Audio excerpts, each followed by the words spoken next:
Then you see a little mushroom cloud in the northeast of the island.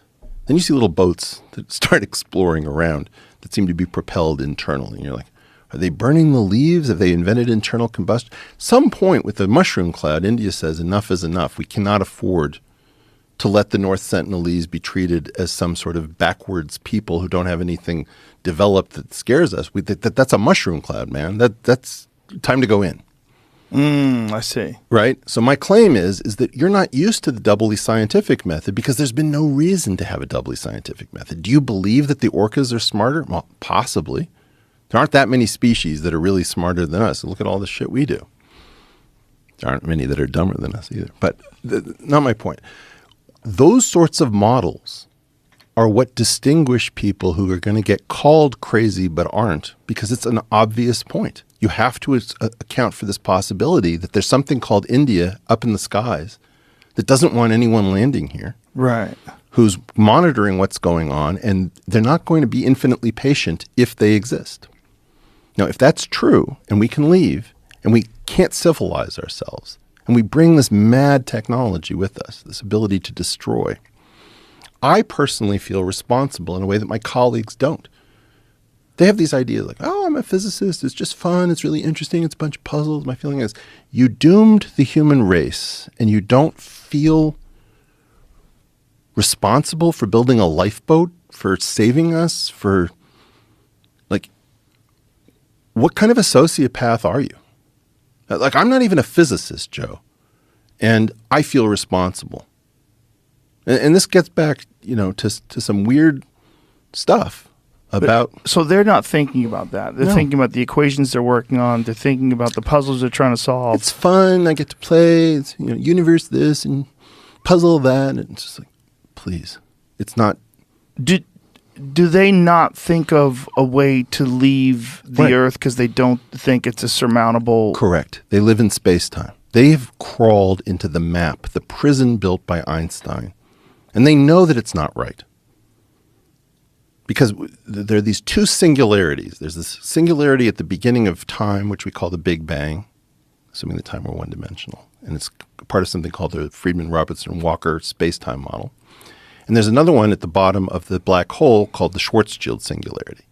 And the fact that space and time kink at these 2 points is an indication that we have something wrong to a mathematician or a physicist. It says your equations work pretty well right up into the point where there's some error that you have that you don't understand, and you have like a division by zero error. And if you could figure out your error, you don't know what sin you committed, but the way that you know you committed a sin is that you have a singularity. So they know that there's some successor theory. And they'll give lectures about space-time is doomed, and I'm going to talk about non-commutative geometry. But these are all ways of avoiding the fact that you haven't done your homework for 50 years, okay? So like there's some class that you're supposed to show up to and you haven't been in a long time. You don't want to show up and suddenly say, what? What's going on? That's what's happening. They're living inside of Einstein's model. So when you say something, they'll say, well, that's impossible because you can't go faster than the speed of light. And it's like, that's a space-time concept. That's an Einsteinian concept. You're not thinking post-Einsteinian. You're not thinking about recovering Einstein, or Einstein is what we would call an effective theory. You're thinking that you really live in space-time, so you know what you can do. And then you fold your arms and say, well, that's impossible. It's like, no, you have a limited map. You think that, Greenland is the same size as South America. Okay, then as far as its application, what could you imagine would be a way that someone could actually apply these laws, these theories?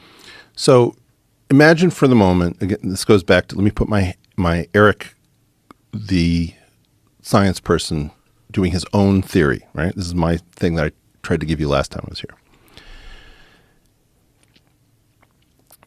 If we imagine that there are two spaces, and one of them is 14-dimensional, and one of them is 4-dimensional, and gravity connects them. That is the metric, the gadget.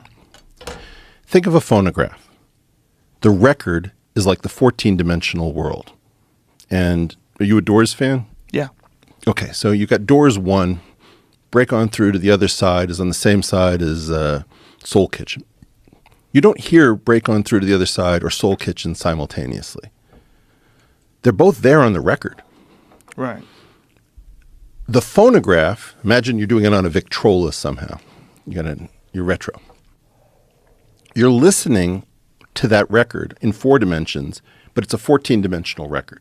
So you and I are playing back a 14-dimensional quantum world, but we're only playing back slices of it. So the illusion is that we're having a 4-dimensional conversation because the Victrola part, that phone, his master's voice, is the 4-dimensional thing. And what's the stylus? It's the metric. It's gravity. The stylus is pulling off different data that is simultaneously existing. So it's like the record is the multiverse, but you don't think of it in these terms. You don't freak out and say, oh my God, I'm holding the multiverse because Light My Fire is somewhat adjacent to Soul Kitchen. That is my structure. That's what I believe is true. And we're having the discussion as if it's only the phonograph, the Victrola part. Mm-hmm. If you could then go to the record, you don't have to scratch your way back. You can do these weird moves where you can alight the stylus on different places and shrink things and grow things and change the angles and all this stuff. And you have engineering possibilities. Like I will say what I believe the internal properties of the particles that we have yet to find, the dark matter, if you will, are. I will tell you places that I believe the standard model is wrong. And I'm happy to go down on the ship and move on with my life if I'm wrong. But I can't. I've been 40 years trying to have this conversation with a competent person. And every excuse under the sun is used to avoid talking about what I'm saying. And I'll say some stuff that in 1987 around, I proposed a set of equations that were like the junior version of geometric unity. I was told that those equations were insufficiently nonlinear, that they involve spinors, and spinors have nothing to do with something called self-duality, that I'd violated the spin statistics theorem, a whole bunch of things. And I was invited to leave Harvard, where they said, you have to move out of Massachusetts. You cannot live in Massachusetts. And I said, you don't have the right to tell me where I can live. That's not part of our agreement. They said, well, if you want to continue in this department, you have to move out of Massachusetts. What was the reasoning behind that?